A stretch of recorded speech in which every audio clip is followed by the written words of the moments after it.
பிரியமானவர்களே, இயேசுவின் நாமத்தில் உங்களை வாழ்த்துகிறேன். எப்படி இருக்கீங்க? நல்லா இருக்கீங்களா? இந்த இடம் பார்த்தீங்களா? மாமரம் அழகாக இருக்குதா? மாமரத்தை நிழலில் உட்காந்துக்கிட்டு உங்களோட நான் பேசுகிறேன்.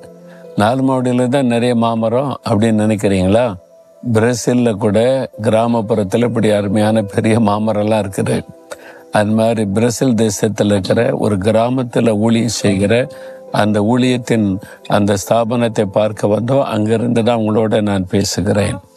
இந்த இடத்துல கூட பாருங்க, அழகான வாழை மரம் இருக்குது, மாமரம் இருக்குது. இங்கே நல்ல தோட்டங்களை வைத்து காய்கறிகளை விளைவிக்கிறாங்க.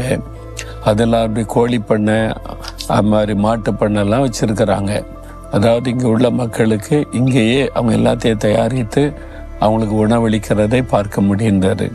சரி, நீங்கள் கூட உங்கள் வீட்டில் சின்ன தோட்டம் போடலாம், காய்கறி தோட்டம் போடலாம், பழ வகைகளை உண்டாக்குற மரங்களை வைத்து வளர்க்கலாம்.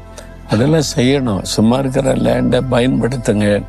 ஒரு 5 அடி நிலம் இருந்தால் கூட அதில் அழகான காய்கறி தோட்டம் போட்டு உங்களுக்கு தேவையான மிளகாயை விளைவிச்சிடலாம், தக்காளியை விளைவிச்சிடலாம்.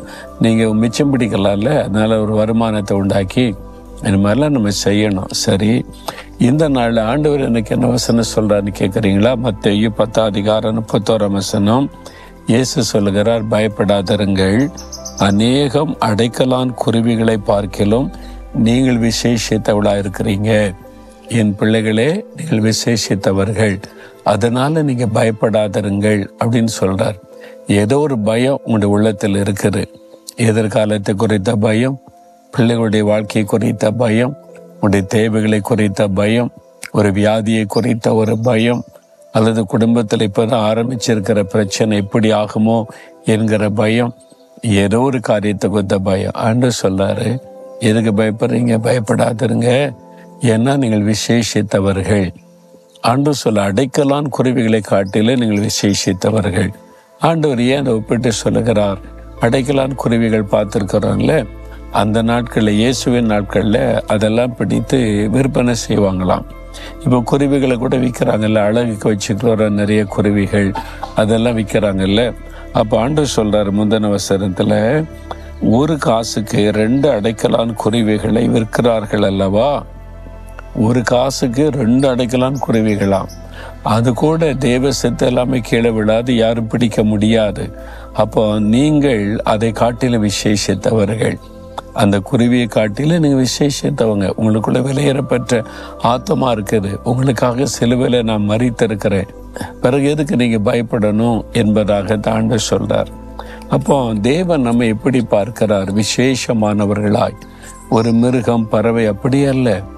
சிலர் சொல்லுவாங்க, அடுத்த பிறவியில் நான் மாடை பிறப்பணும், நாயை பிறப்பணும், கோழியை பிறப்பணும் என்பதாய். அப்படிலாம் ஒரு பிறப்பு கிடையாது. மனுஷன் அவங்க தான் சிருஷ்டிப்பிலே சிகரம். மனிதனுக்குள்ள தான் ஆத்மா இருக்கு, மிருகத்துக்கு ஆத்மாலாம் கிடையாது. அதனால மனுஷன் இன்னொரு மிருகமாவோ பறவையோ பிறக்க போறதெல்லாம் இல்லை. அது சில தவறான நம்பிக்கைகள் பரவி விட்டாரு. ஒரே ஒரு வாழ்க்கை தான். அப்புறம் மரிச்ச பிறகு தேவ சமூகத்துக்கு போகணும், அல்லது பாதாளத்துக்கு, நரகத்தின் அக்கினி.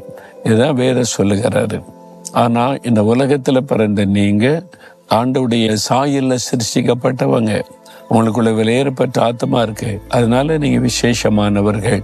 தேவன் நம்மை விசேஷமானவர்களாய் பார்க்கிறார்.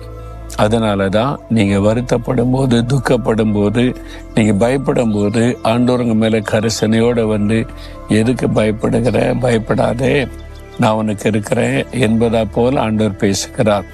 இன்றைக்கு ஏதோ ஒரு காரியத்துக்கு பயந்துகிட்டு இருக்கீங்கல்ல, குருவி சத்தம் கேட்குதா? எல்லா இடத்துல இருக்குது, எல்லா நாட்டிலையுமே குருவிகள். அதை குறித்து கூட தேவன் அக்கறையா இருக்கும்போது உங்க மேல எவ்வளவு அக்கறையா இருப்பார். பிறகு எதுக்கு பயப்படுறீங்க? அவர் பார்த்துக்குவாரு, எல்லாம் நன்மையா நடக்கும். நீங்க சோர்ந்து போகாம, ஆண்டவரே நான் விசேஷமானவன், விசேஷமானவள், உம்முடைய பார்வையில நான் விசேஷமா இருக்கிறவங்களுக்கு ஸ்தோத்திரம், துதிச்சு சந்தோஷமா இருங்க. அவர் எல்லாத்தையும் நடத்துவதை, அற்புதம் செய்வதை நீங்க பார்ப்பீங்க. அதனால இன்றைக்கு சொல்றீங்களா ஆண்டவரை பார்த்து, ஆண்டவரை சிருஷ்டிப்புக்கெல்லாம் சிகரமாய் விசேஷமானவனாய் உம்முடைய சாயலை என்னை உண்டாக்கினீங்களே, உங்களுக்கு ஸ்தோத்திரம், என் மேலே இவ்வளவு அக்கறையாக இருக்கிறீங்களே, உங்களுக்கு ஸ்தோத்திரம். என் காரியத்தெல்லாம் நீங்கள் பார்த்து கொள்வீங்க, நான் இனி பயப்பட மாட்டேன் அப்படி சொல்லி பாருங்களேன். உடனே ஒரு தைரியம் வரும், மகிழ்ச்சி வரும், பயமெல்லாம் விலகும். உங்களுடைய வாழ்க்கையில் அற்புதம் நடப்பதை பார்ப்பீங்க. சொல்றீங்களா? ஆண்டவரை பார்த்து, ஆண்டவரே, என்னை விசேஷமானவனாய் நீர் உருவாக்கி இருக்கிறீர், அதற்காய் ஸ்தோத்திரம். உம்முடைய சாயல்ல என்னை சிருஷ்டித்தீர், ஸ்தோத்திரம். எனக்குள்ளே விலையேறப்பட்ட ஆத்மாவை வைத்திருக்கிற ஸ்தோத்திரம். அந்த ஆத்மாவை ரட்சித்தமுடைய பிள்ளையாக்கினீர், ஸ்தோத்திரம். நான் விசேஷமானவள். என்னை எதை குறித்து பயப்பட மாட்டேன். நீங்க பார்த்து கொள்வீங்க, நீங்க அற்புதம் செய்வீங்க. இன்றைக்கு இப்போ என் வாழ்க்கையில் ஒரு அற்புதம் நடக்கும். நான் அதை விசுவாசிக்கிறேன், அற்புதத்தை எதிர்பார்க்கிறேன். இயேசு கிறிஸ்துவின் நாமத்தில் ஆமேன், ஆமேன்.